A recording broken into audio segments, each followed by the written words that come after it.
함께 보실 말씀은 마태복음 1장 16절에서 17절까지 말씀입니다. 마태복음 1장 16절에서 17절까지 말씀을 제가 읽겠습니다. 야곱은 마리아의 남편 요셉을 낳았으니 마리아에게서 그리스도라 칭하는 예수가 나시니라.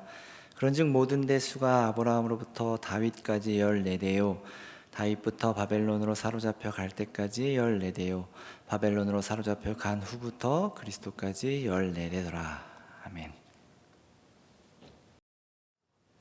신앙생활을 시작하고 혹은 내가 올해부터 성경을 좀 열심히 읽어봐야 되겠다 이제 마음 먹고, 구약은 좀 어려우니 신약을 읽어봐야 되겠다. 그리고 신약을 딱 펴자마자 이 시험에 들게 됩니다. 왜냐하면 도무지 이해할 수 없는 족보들이 쭉 이어져 있기 때문에 그렇습니다. 왜 이런 족보들이 있는 것일까요? 우리 오늘은 이 족보가 마태복음 앞에 그리고 신약 성경의 맨 앞에 있는 이유에 대해서 함께 살펴보려고 합니다. 족보를 이렇게 살펴본다는 것은 사실 이제 지금 우리 세대는 익숙치 않은 일이지만 저의 그 윗세대만 해도 좀 이렇게 뼈대 있는 집에서는 이제 그 족보를 늘 정리했죠. 그래서 네가 충무공의 몇 대 손이다, 너의 선조가 뭘 하셨다, 이제 그걸 통해서 자신의 어떤 뿌리, 자신의 근거, 그리고 내가 어디에, 내 정체성이 어디에 있는가. 왜냐하면 내가 가지고 있는 것, 내가 지금 누리고 있는 것으로 나의 정체성을 삼기에는 기반이 너무 약합니다. 그래서 이제 사람에게 고향이라는 것이 필요한 것이죠. 흔들리지 않는 편안함. 어디 무슨 광고 문구인데 내 처지는 계속 바뀔 수 있잖아요, 그렇죠? 어떨 때는 갑자기 직장에서 잘 나갈 수도 있고 원하는 학교에 탁탁 붙을 수도 있고, 그런데 내 처지는 계속 바뀌어요. 어떨 때는 뭐 직장에서 갑자기 퇴직을 당할 수도 있고 이렇게 원치 않는 일을 당할 수도 있고, 하지만 내 뿌리가 되는 어떤 고향에 갔을 때 가지게 되는 어떤 안도감, 만족감. 그러니까 사실 이제 우리 대부분 저도 이제 수도권 서울 이 근방에서 다 이제 나고 자랐습니다만 이제 그런 이제 뿌리가 없다는 것, 고향이 없다는 것이 우리의 정서에 얼마나 안 좋은 일인가, 요즘 이제 그런 생각을 많이 합니다. 나의 상황에 상관없이 내 정체성을 확인할 수 있는, 기댈 수 있는 무언가가 있다는 것은 우리에게 정서적으로 굉장히 큰 어떤 위로가 되고 우리를 이렇게 흔들리지 않게 만들어주는 어떤 내용이 되는 것이죠. 자, 우리 이제 예전에 어떤 뉴스 보도를 이렇게 이제 짤막하게 같이 보면서 우리 오늘 말씀을 시작했으면 좋겠습니다. 이 서구에서 이제 뿌리 찾기가 굉장히 유행하고 있다라는 이제 그런 뉴스 보도인데요. 예, 방송실에서 준비되시면 바로 틀어주시면 되겠습니다. 미국은 이민자의 나라죠. 조상을 찾아주는 DNA 검사가 유행이라고 합니다. 부모에게 들었던 자신의 뿌리가 바뀌는 경우가 제법 있는데 인종 편견을 벌이는 계기가 되고 있습니다. 심재우 특파원이 직접 체험했습니다. DNA 검사를 해주는 한 업체 유튜브 홍보 영상입니다. Are there any that you don't feel you get on with well or you won't like? Germany. That hates Turkish people. Not people, but the government. 검사 결과를 보기 위해 2주 뒤에 다시 모였습니다. Great Britain, 30%. Can we 5% German? Caucasus, which was Turkish. Yeah. 일반인도 DNA 검사에 따른 황당함을 소셜 미디어에 올립니다. I didn't even know I was British at all. I have one marker from East Asia. Hey. Oh. Philippines and Guam. 뜻밖의 결과지를 받아든 젊은이들이 직접 뿌리의 나라를 찾아 문화를 익히기도 합니다. 근거 없는 편견과 우월감이 있던 백인들이 자신에게 다양한 유전자가 섞여 있다는 사실을 깨닫는 경우도 많다고 합니다. 사회 통합적 순기능의 사례입니다. 기자도 검사를 받아봤습니다. 입안을 면봉으로 긁거나 침을 밀봉해 보내면 한 달 안에 결과를 받을 수 있습니다. 가격은 10만 원 정도입니다. 검사 결과는 한국인 90%이고 나머지는 일본인과 몽고인, 심지어 인디언의 유전자도 나왔습니다. 일부 업체는 한국인을 일본인으로 뭉뚱그린 결과를 보내 빈축을 사기도 했습니다. 뉴욕에서 JTBC 심재호입니다. 네, 어떻게 저희 연말쯤에 한번 다 같이 청년부에서 검사를 해봐도 재밌겠다 뭐 이런 생각이 듭니다. 뭐 인터넷에 보니까 이제 어디 한국 분이셨는데 블로그를 보니까 자기 조사해 보니까 자기 피에 뭐 0.01%가 그 아프리카 사람 피가 섞여 있어서 놀랬다 뭐 이제 이런 얘기를 하기도 하고 그 내가 어디에서 왔는가, 나를 구성하고 있는 게 무엇인가, 사실은 아무 상관은 없죠. 지금의 나와 그 예전에 내 유전자에 아프리카 사람의 피가 섞여 있다, 뭐 인디언의 피가 섞여 있다, 뭐 이런 것이 아무 상관이 없는데 그것들을 이렇게 확인해 보고 싶은 마음, 내 뿌리가 어디에 있는가 이런 확인해 보고 싶은 마음. 우리 사실은 우리의 어떻게 보면 이제 이 본능과도 같은 것이죠. 자, 우리 마태복음 1절을 한번 보겠습니다. 이제 이렇게 이제 시작합니다. 우리 참고 구절 1번에 보시면 나오는데 아브라함과 다윗의 자손 예수 그리스도의 계보라 이렇게 시작을 하고 있어요. 그러니까 이제 사실 이제 이 신약 성경은 잘 아시는 것처럼 이제 헬라 말로 이렇게 쓰여 있습니다. 그러니까 이제 고대 그리스어로 쓰여 있습니다. 이제 그리스라는 표현은 이제 영어식 표현이고 원래는 이제 자기들이 그 사람들이 뭐 소크라테스나 플라톤이 있던 그 지역을 자기들은 헬라스라고 불렀어요. 그래서 이제 헬라어라고 이제 그렇게 이야기합니다. 이제 고전 그리스어에 대해서.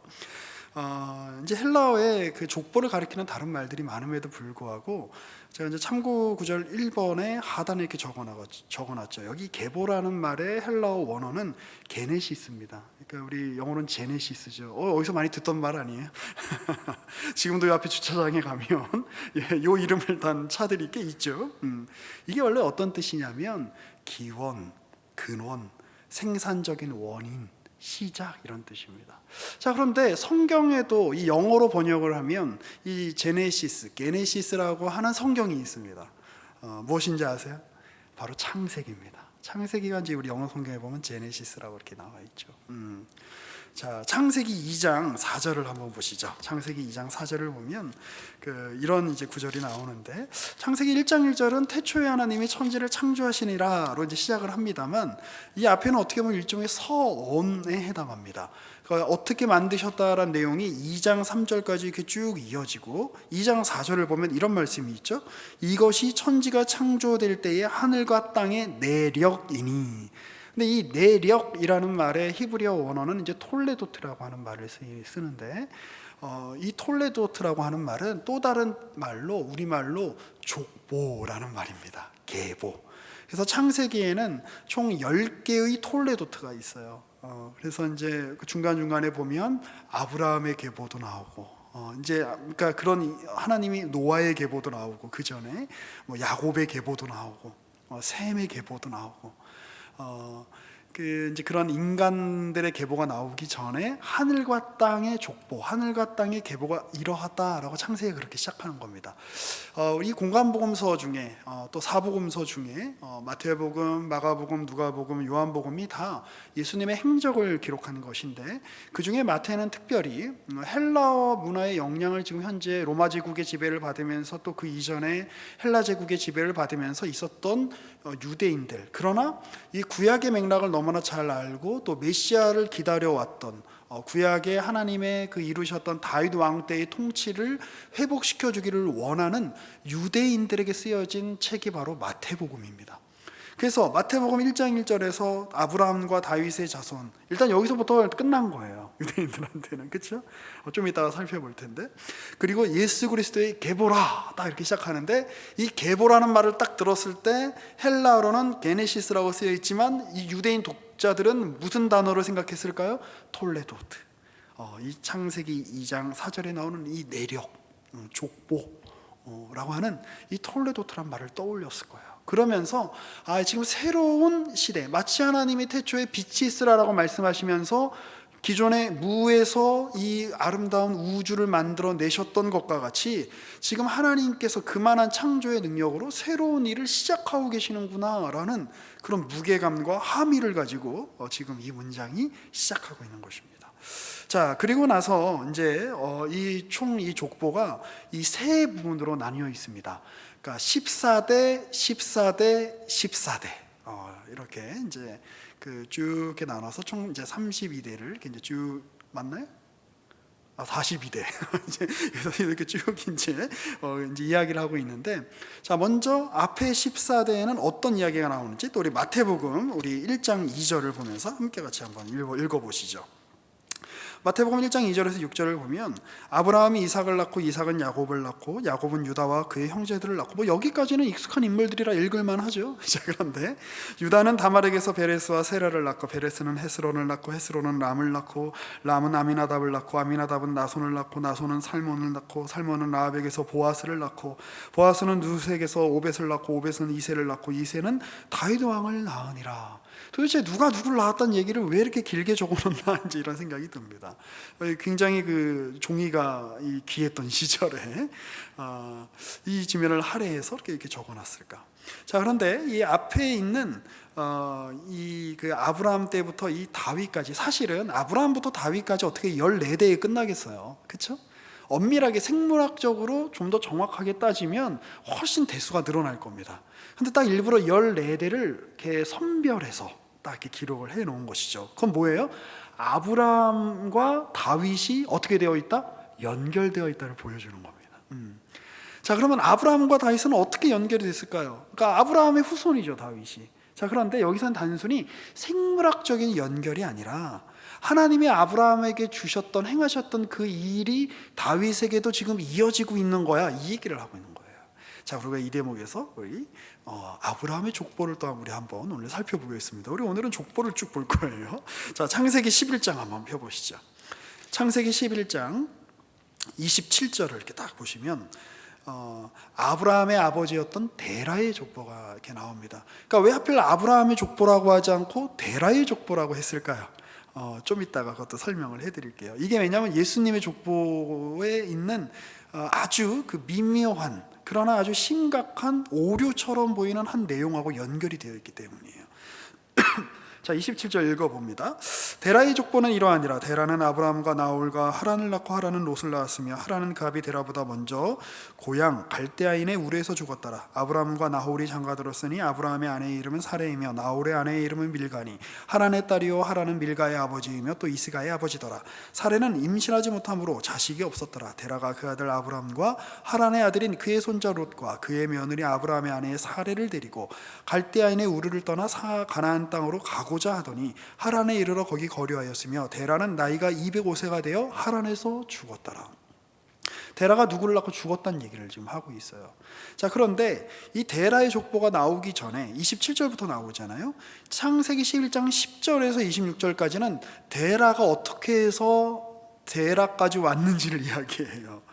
노아의 자식이었던 셈, 하베, 함, 야벳 중에서 이 셈의 후손이 쭉 어떻게 데라까지 이어온지를 이야기하는 거죠.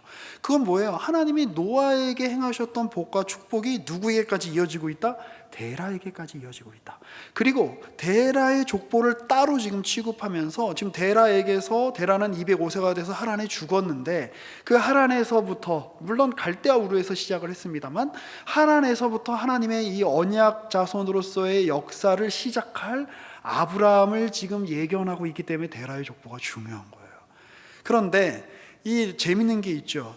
이 데라에게서 난 이 아브라함의 원래 이름은 아불람입니다. 그리고 아브라함의 아내의 원래 이름은 사레죠.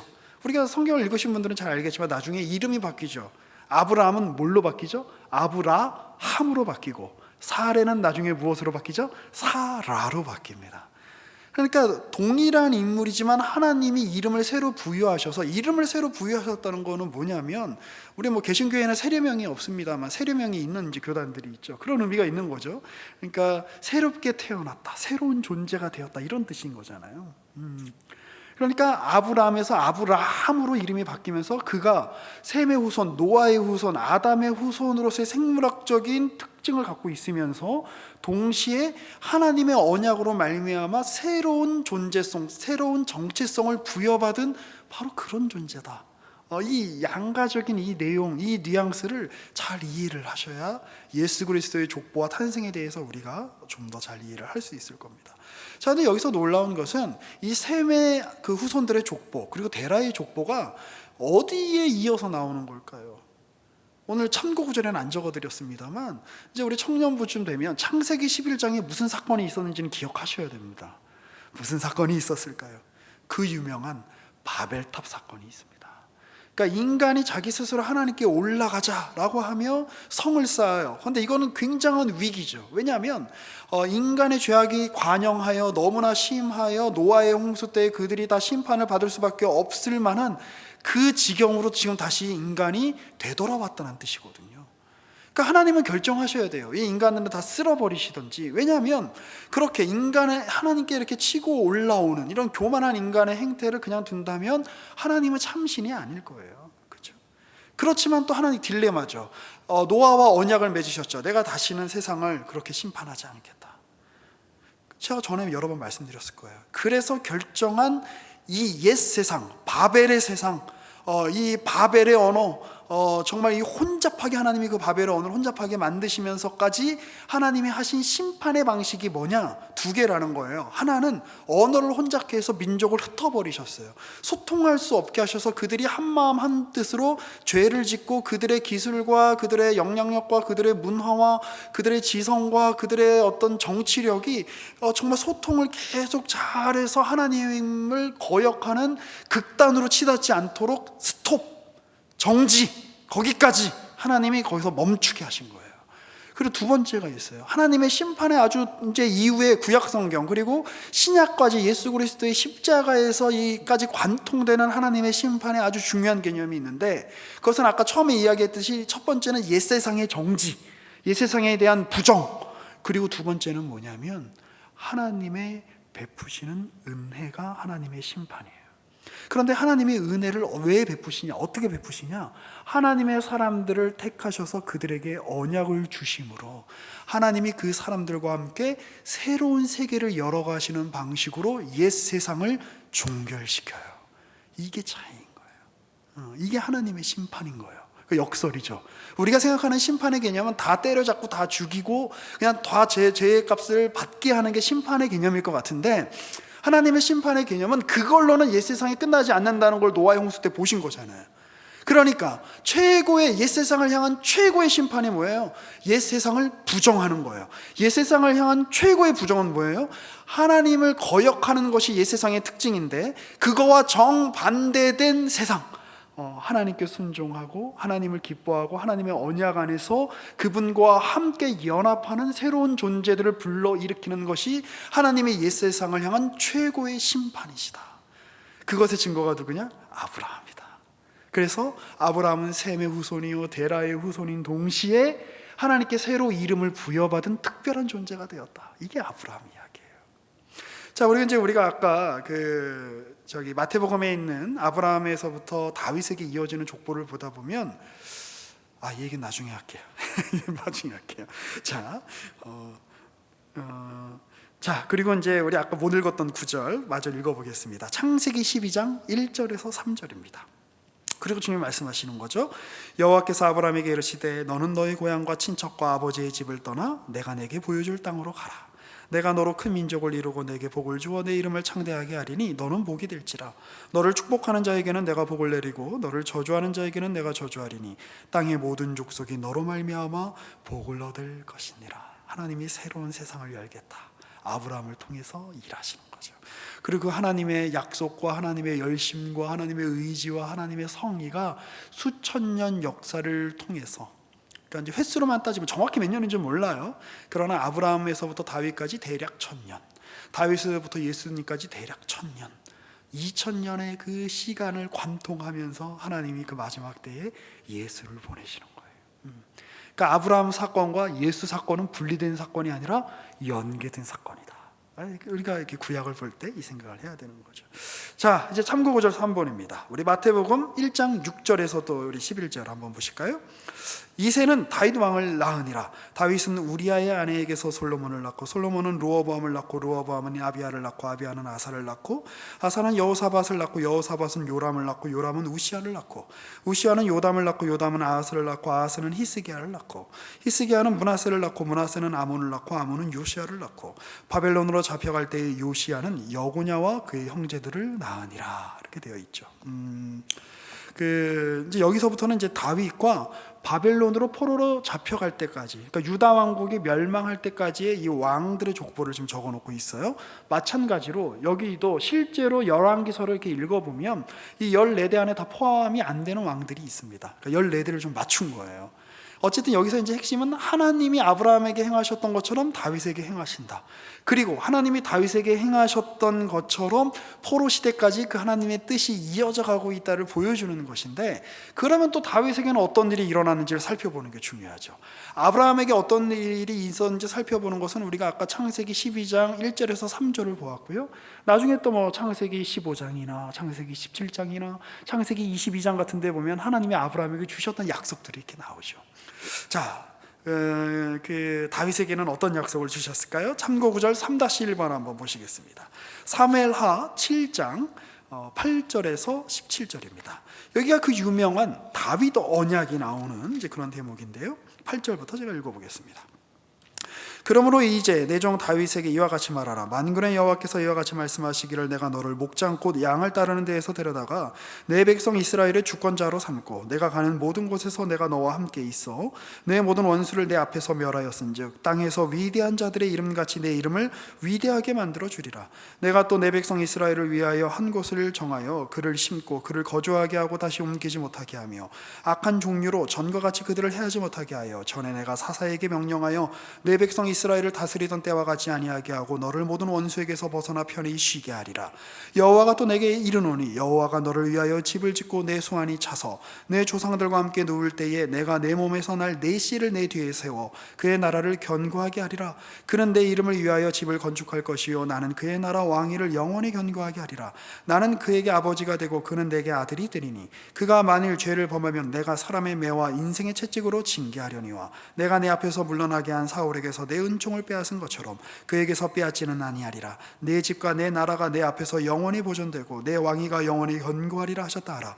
나단이 이 모든 말씀과 이 모든 계시대로 다윗에게 말하니라. 이게 유명한 다윗 언약입니다.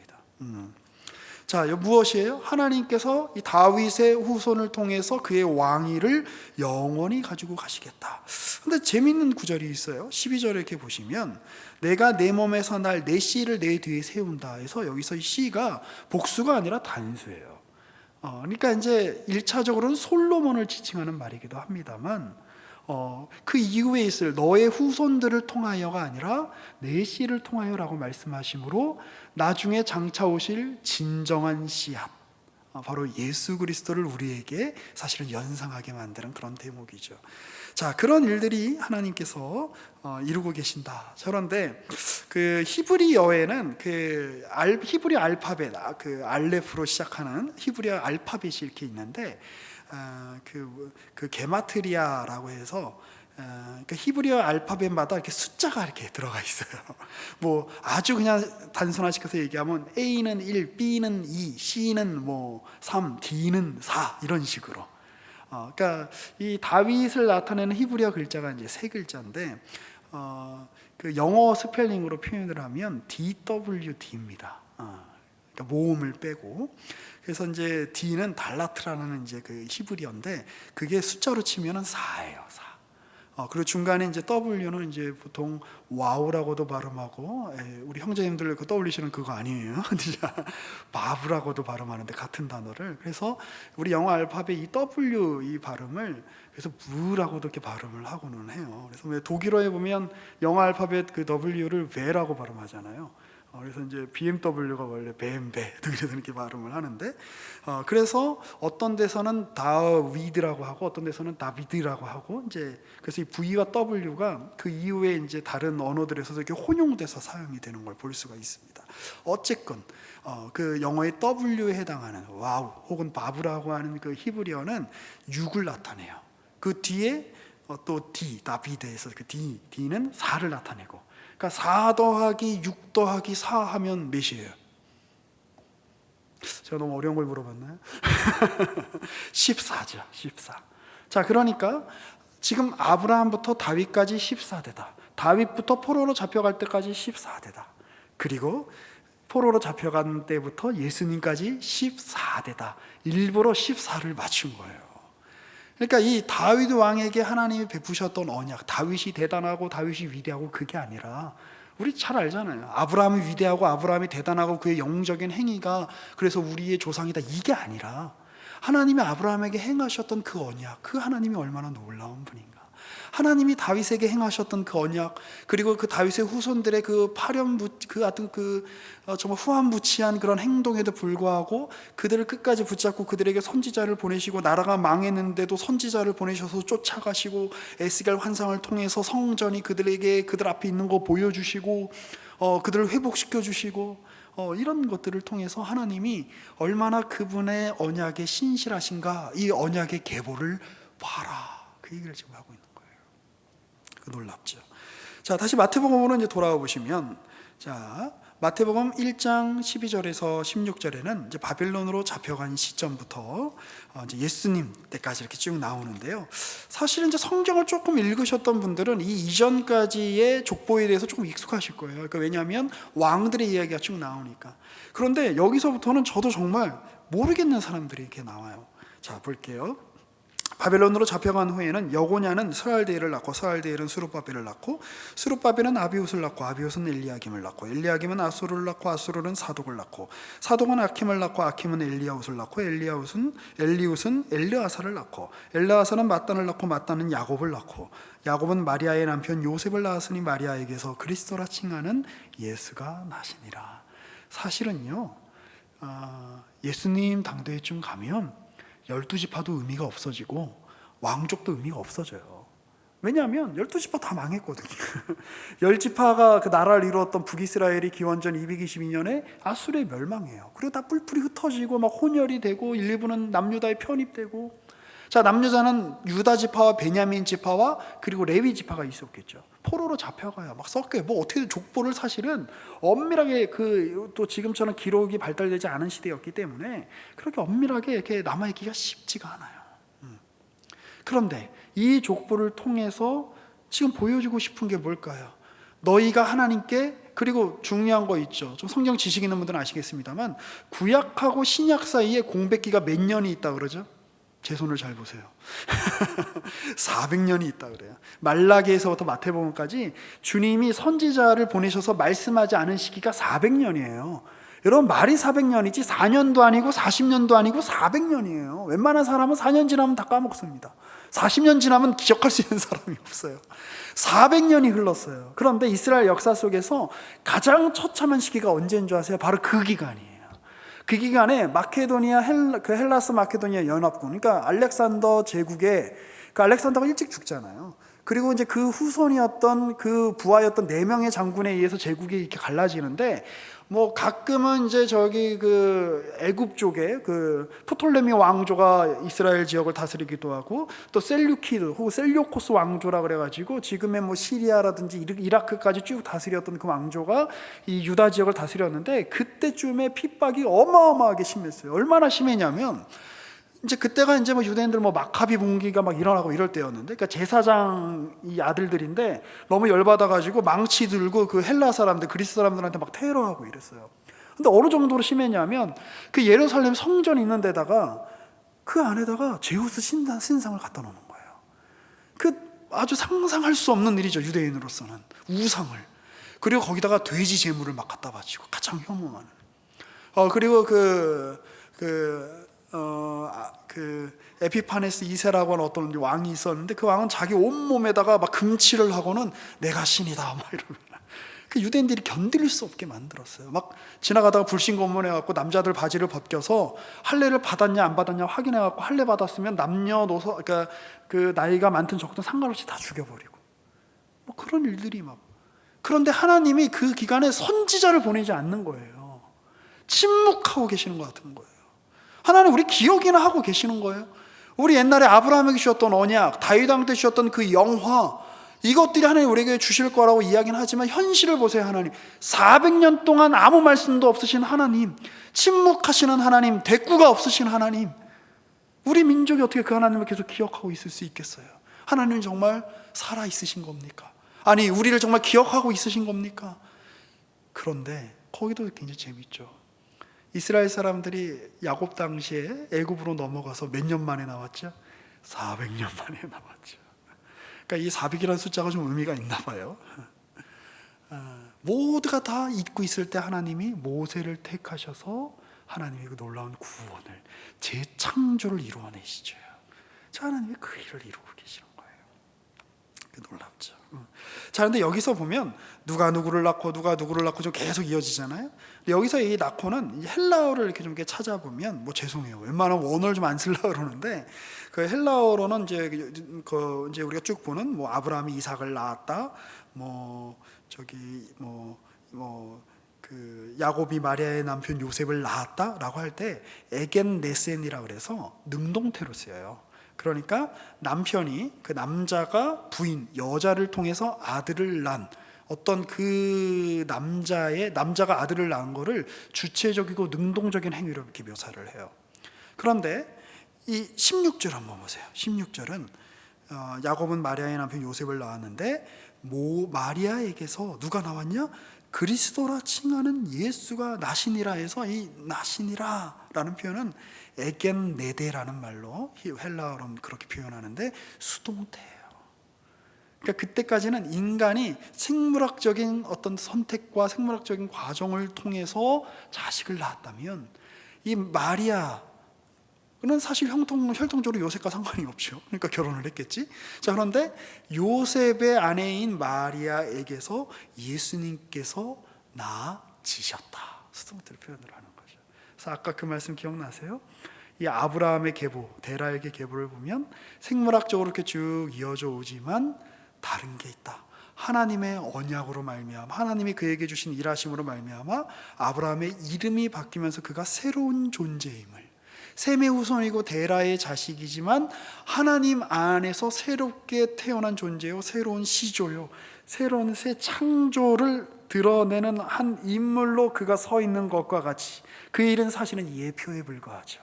그 일은 장차 지금 뭐를 지금 예견하고 있는 겁니까? 예수에게서 이루어질 이 놀라운 일을 예견하고 있는 거예요.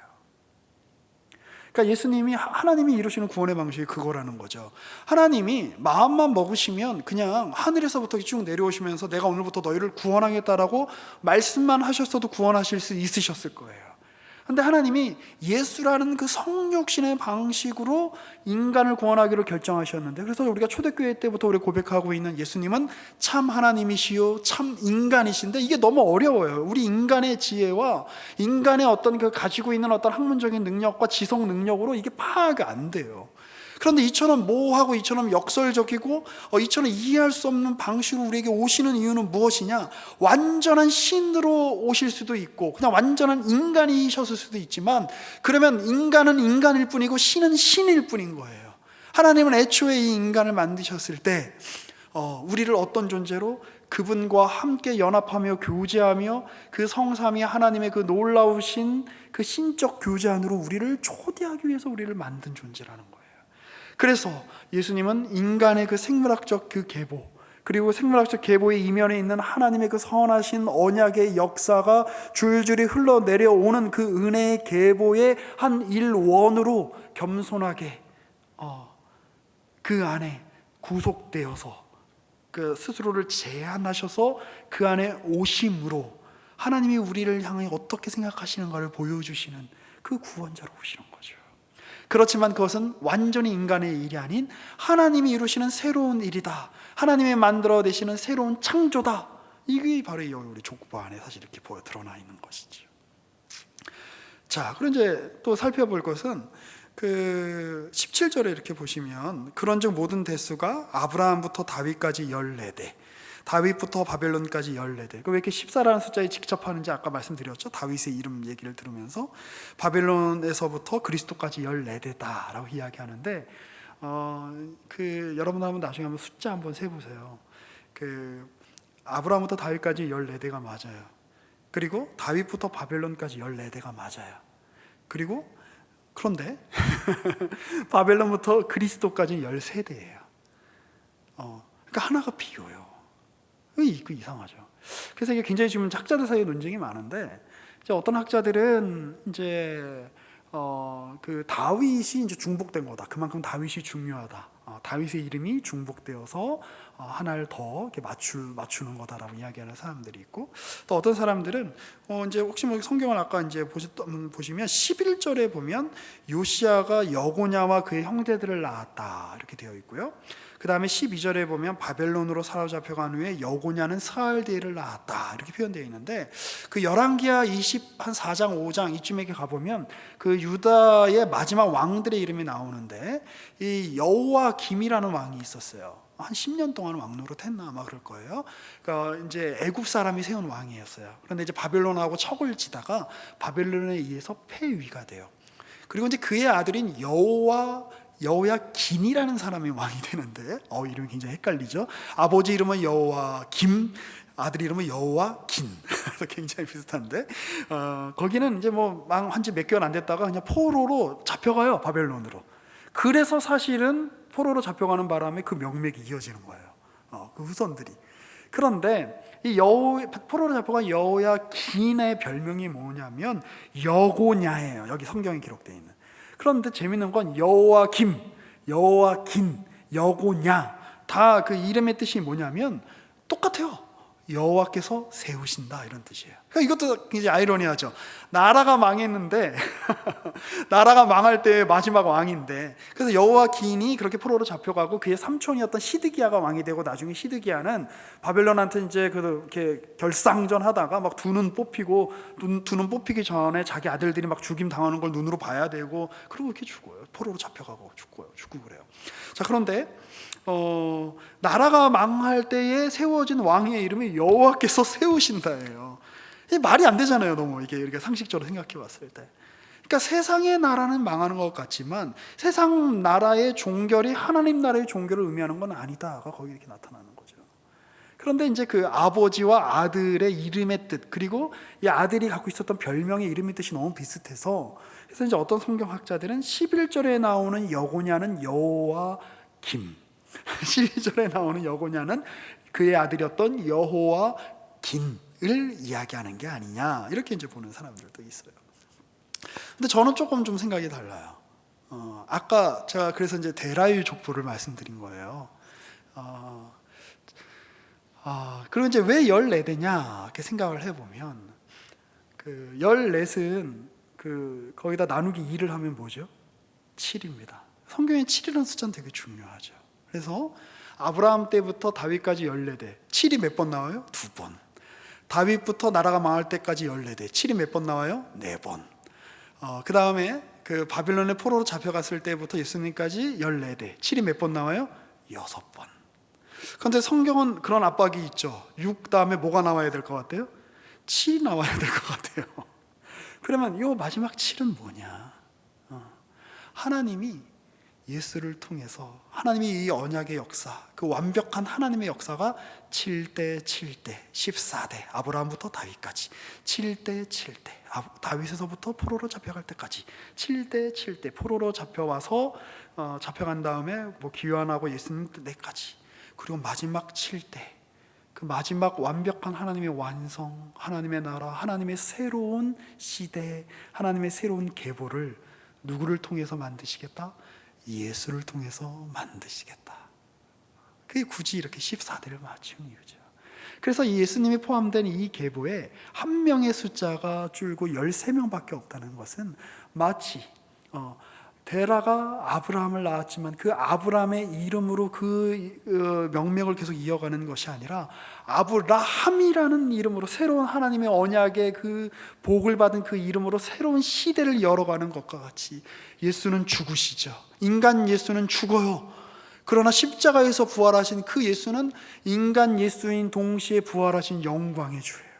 그분의 자리를 위하여 한 대가 남겨진 것은 아닐까? 저는 이제 그렇게 좀 신학적인 상상력을 발휘해서 이렇게 한번 추정을 해보고는 합니다.